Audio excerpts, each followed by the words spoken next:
What's up, Spartan Tribe? This is Spartan125, back for yet another great reaction. Okay. Christmas time. I said it in the last video too. Halo teaser reaction I did to. Oh my god. Oh, big Halo fan. Played all the games. I'm playing the recent one right now. Halo Infinite, the campaign. So good. But this is Charles Dickens' A Christmas Carol context. I think it's like the story of how he made it to the Christmas Carol sort of thing. You know how he thought of it and stuff. So yeah, I've seen a movie about it, but you know what the movies are like. They tend not to do right by the source material. It's based on a true story sort of thing, you know. In other words, they took the basic story and then just put whatever they want in there, you know, to make it entertaining. Yeah, so kind of looking forward to this one. I had it in my folder for a little while now, and I've been meaning to do it. I will be doing a requested one as well, and because I need to keep the requested ones going, you know. Dogfights one. I'm looking forward to it. Sorry, I've got a sore tooth, so I'm kind of massaging it with my tongue. But yeah, okay, let's jump in. Wow, that's bright.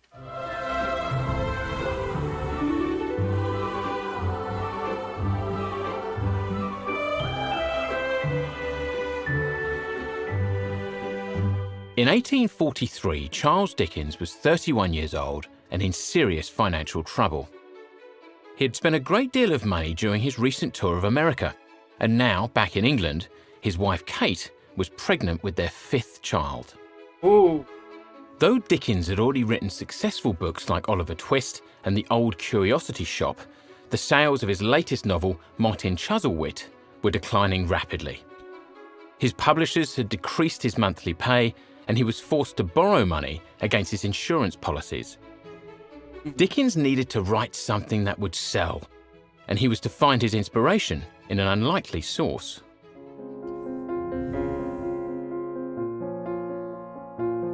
In the spring of 1843, Dickens read a parliamentary report on child labour. The document featured thousands of pages of oral testimony from child workers, some as young as 5, who worked grueling industrial jobs. Because Dickens had worked 10-hour days in a boot-blacking factory as a child, the plight of the exploited children resonated strongly with the author.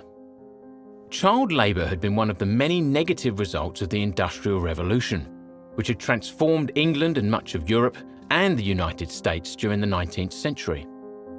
The introduction of the steam engines powered by coal allowed for factory machines to manufacture products in massive quantities.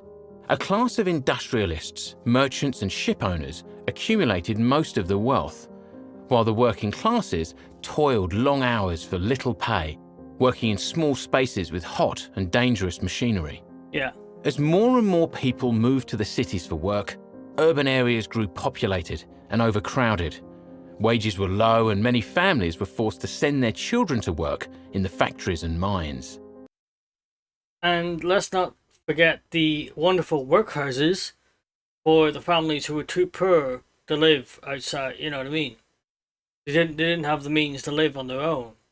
Or maybe they were in debt and they had to go work off their debt or just, you know. That's crazy stuff. Like you think about, I mean, you look at all the whingers today, yeah? All the people whinging about not getting equal pay and all this, and not getting this, not getting that. Oh, the temperature's too low. That's a horrible. We need equal temperature rights and all this crap. And you look at that. You know what I mean? Those people had something to whinge about. Let me tell you. But they didn't. Well, I'm sure they did. But who would listen? You know what I mean?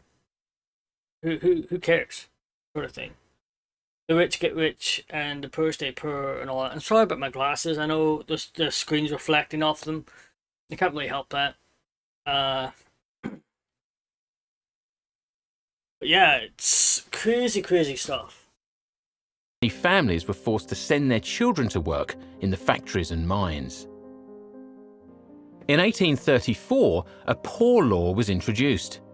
The law stipulated that those unable to care for themselves could stay in workhouses. Yep. However, these dwellings usually contained substandard living conditions. Many people instead turned to crime out of necessity. Those who were caught were sent to prisons and often put to work in grueling ways. Victorian prisons featured the very first treadmills, which prisoners walked on to generate energy for grain mills or water pumps. Tell you what, I stopped at the right time. It's black screen at the moment. That's why you're not getting as much. But yeah, let me tell you, hey, see the way prisons nowadays. I mean, don't get me wrong, they're not exactly a walk in the park. You know what I mean?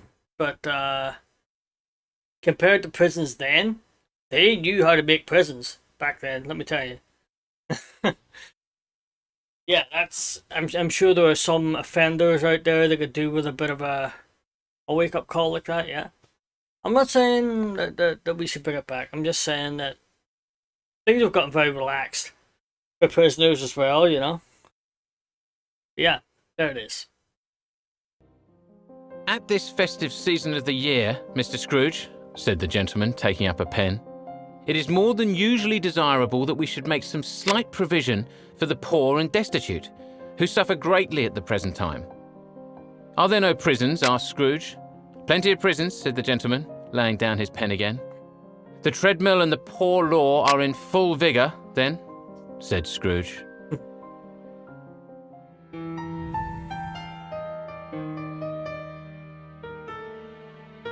In October 1843, Dickens took a long walk after attending a charity fundraising event in Manchester. It was there he conceived of the idea of A Christmas Carol, which he proceeded to write hastily over the 6 weeks that followed. A Christmas Carol drew heavily on the Gothic genre, which was highly popular in Victorian England. Gothic texts featured eerie and mysterious atmospheres, and often incorporated criminal, supernatural, or romantic elements. Other conventions of the genre included flawed protagonists, strange visions, omens, and nightmares. The settings of Gothic stories were also important, and often took place in atmospheric and isolated locations like castles and graveyards. Ghost stories were a particularly popular form of Gothic fiction, and were often filled with flickering candles, strange noises, shadowy houses, and malevolent spirits. Yeah. These stories tapped into Victorian society's widespread fascination with the supernatural. Mediums were in great demand, holding seances where spirits were summoned, and furniture was seen to move or float. Spirit photography was also in vogue in the latter half of the 19th century and relied on photographic tricks to depict ghostly apparitions. Dickens also significantly chose to set his story during the Christmas season. The holiday had its roots in the pagan winter solstice festival known as Yule, an event filled with feasting, drinking, sacrifice, and increased supernatural activity. Dickens's story not only enhanced the association between Christmas time and the spiritual world, it would also help lay the foundation for the modern Christmas holiday. That's right, yeah.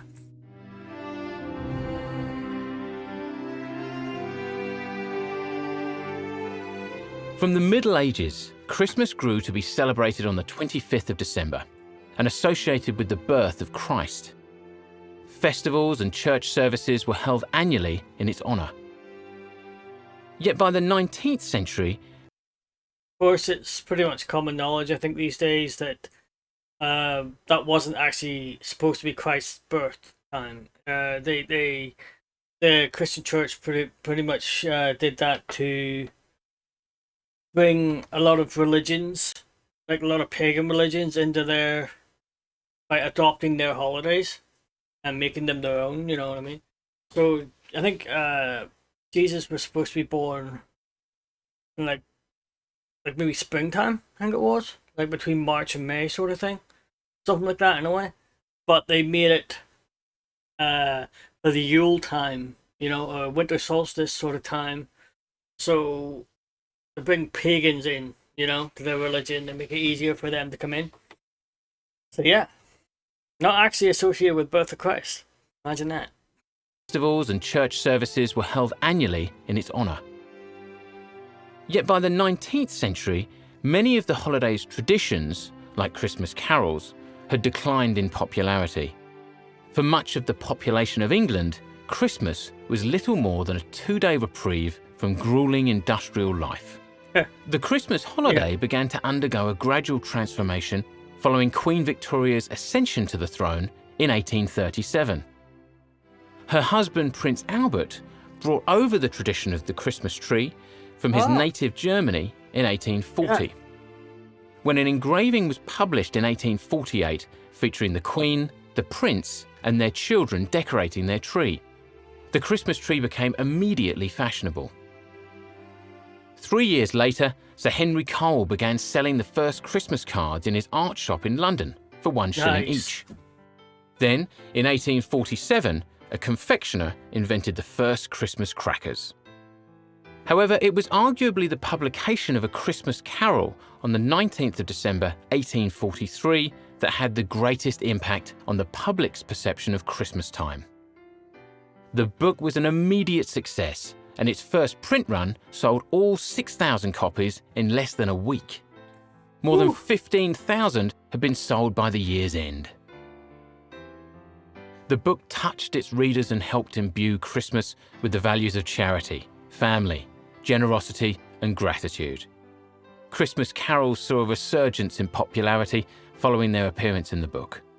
To this day, A Christmas Carol remains a beloved seasonal favourite, both for its eerie narrative and humanitarian message. I'll tell you what, I've actually read the book, you know. But for me personally, it was difficult. I find it hard to read older books. That's just me. If you like that sort of thing, definitely check it out if you haven't done so around this time. And yeah, it's a great story, you know. I say I've read it. It was difficult for me to read it at the time. And I've read Oliver Twist as well. And again, it just doesn't hit home with me. His writings just don't hit home. It's just from different times, sort of thing, and I'm just not used to that sort of writing. So, if you don't want to read it, sorry, on my tongue. If you don't want to read it, definitely watch one of the movies or TV shows or whatever about it. If you haven't seen it, most people have. Most people already know the story. I personally endorse Muppets Christmas Carol. It's just the right amount of fun, you know, and with everything else. I love it. It's my favourite rendition of Christmas Carol, personally. But definitely check it out. If you're young and you've never really seen it, you don't really know what it's about, definitely check it out. Definitely. Because like there's black and white, there's a black and white version of it. Actually, probably a lot of black and white versions of it. There's one in particular that is so good, you know, and it's probably one of the best renditions of it. The serious ones, anyway. Both for its eerie narrative and humanitarian message. Oh, oops. It would seem that I've done it again. I stopped it just before the video ended.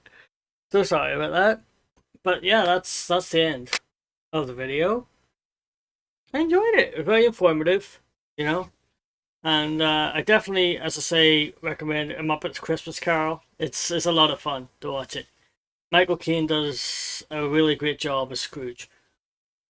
And yeah, so let me know what you think about the Christmas Carol yourself. Does it inspire you? Does it do the opposite? Are you sick of hearing about it every year at Christmas time? Yeah, just let me know in the comment section if you want to. So until next time, I am out of here.